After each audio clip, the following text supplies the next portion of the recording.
días a todos, muchas gracias por acompañarnos, siendo un encuentro de digitalización. Tengo aquí mis palabras en el iPad, así que para no quedar en menos. Quería agradecer al ministro de Economía, Jorge Rodríguez, por organizar este encuentro junto con Sofofa, los representantes del VITA, de la subsecretaria Natalia Bargentili, con quien hemos estado en el fondo frecuentemente en los últimos días. Hace una semana en un encuentro sobre la iniciativa de paridad de género, hoy día sobre temas de digitalización, que son temas que queremos como Sofofa tratar sistemáticamente, que sean parte de nuestra agenda permanente. Y quisiera partir por contarles un par de experiencias que tuve, ¿no es cierto?, en viajes que tuve la suerte de participar hacia fines del año pasado. El primero fue a Silicon Valley, ¿no es cierto?, lo que es considerado la meca, ¿no es cierto?, el emprendimiento, el cambio tecnológico.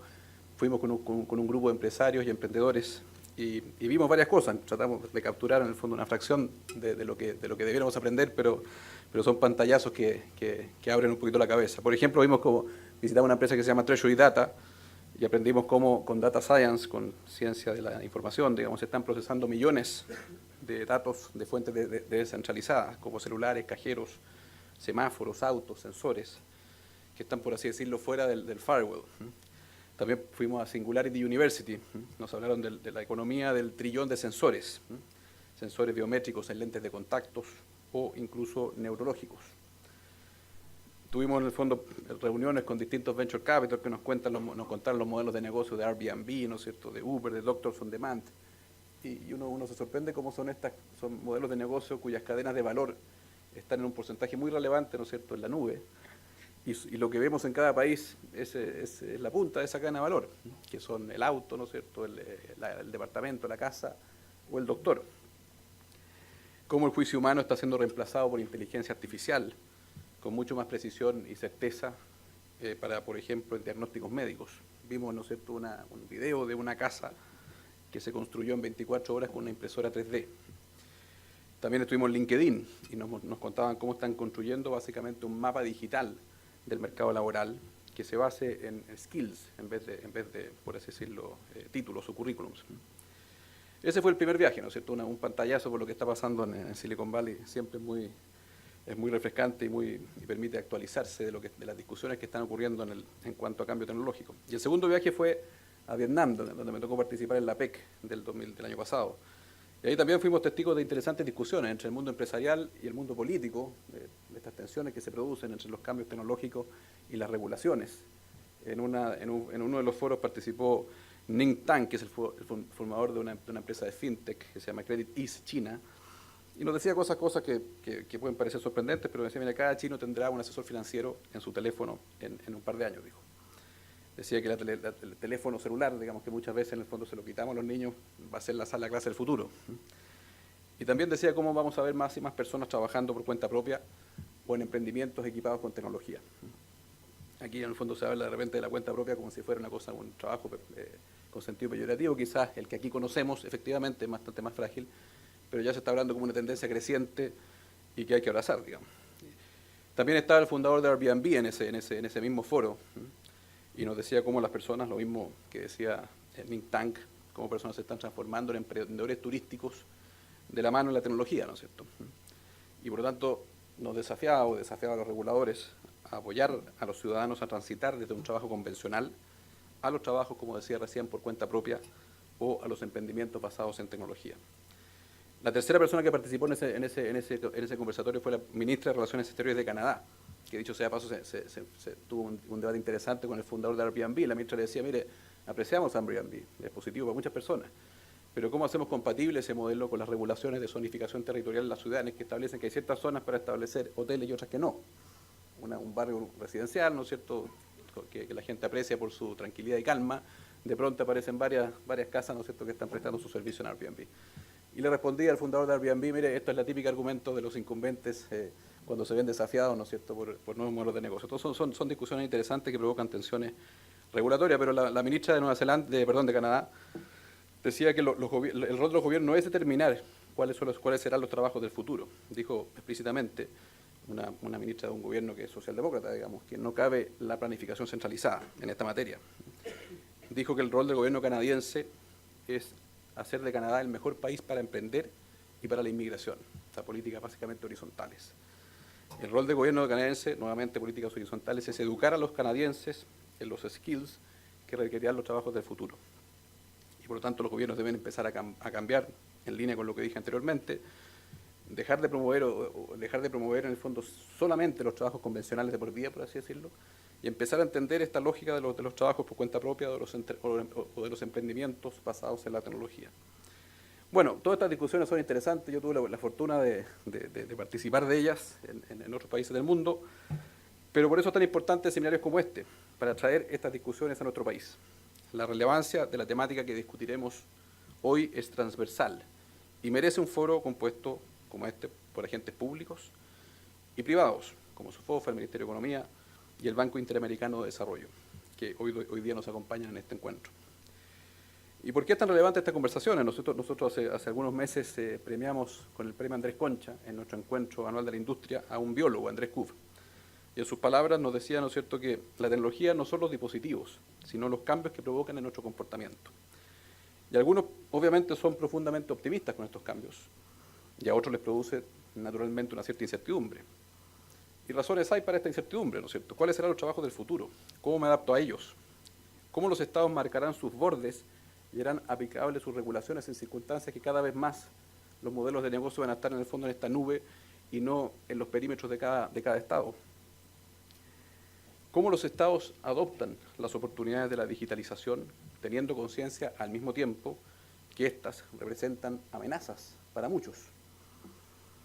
Estamos encaminados, por así decirlo, a un desastre tecnológico o a un paraíso tecnológico. Obviamente, si somos meros espectadores, probablemente el resultado se acercará más a lo primero. Si somos parte de este cambio, estoy seguro que esto representa mucho más oportunidades que amenazas. Oportunidades, por ejemplo, para la política y para el sector público.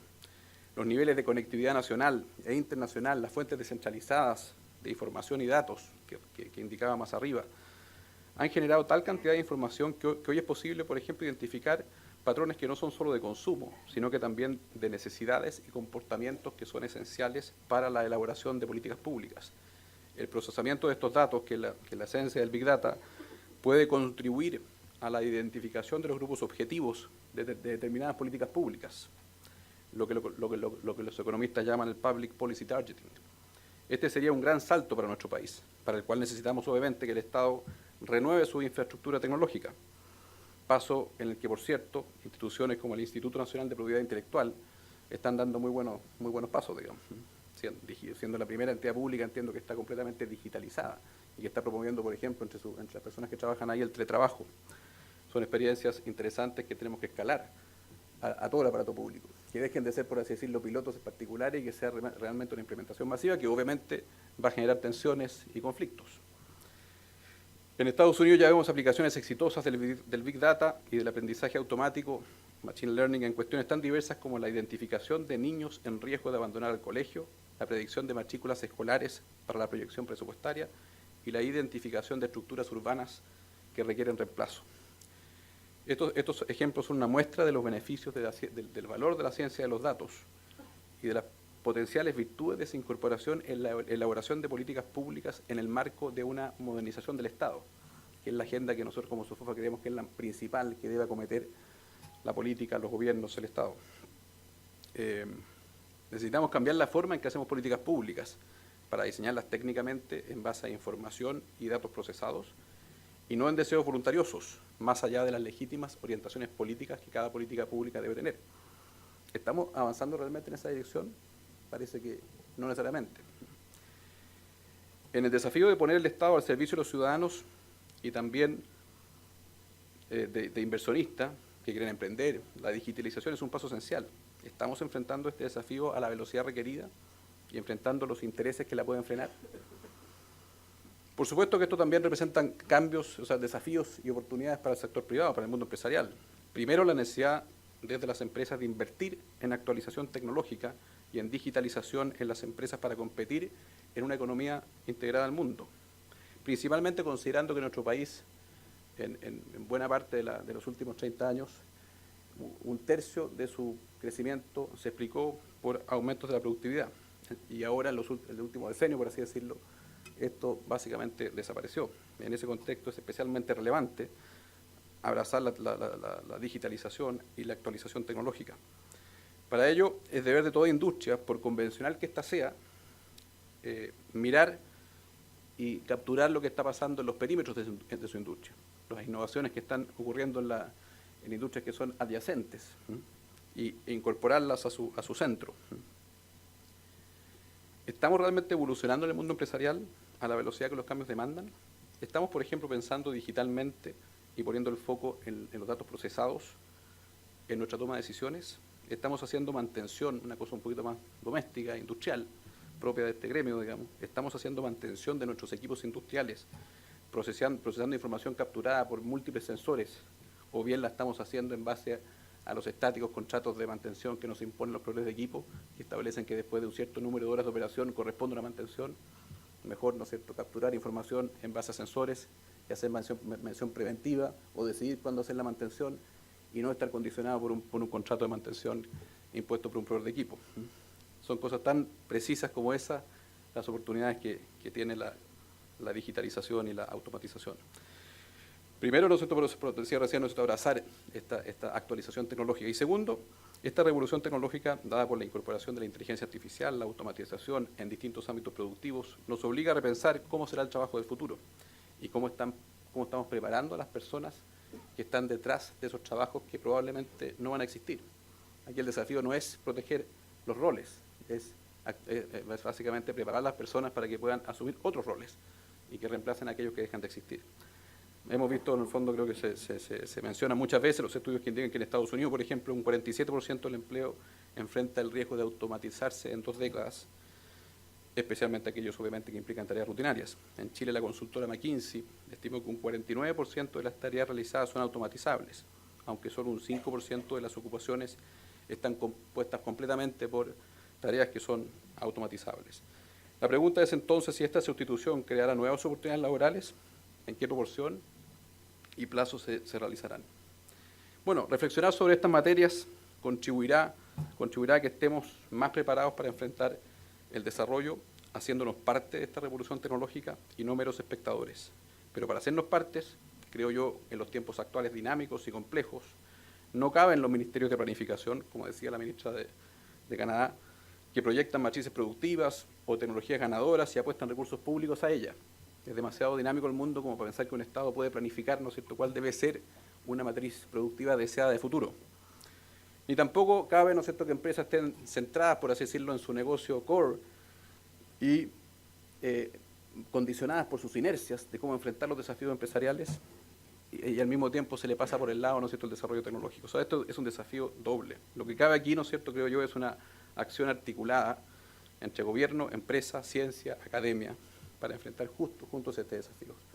Y creo que este seminario es un muy buen primer paso para ello. Así que muchas gracias y muchas gracias a todos los invitados que expondrán hoy día.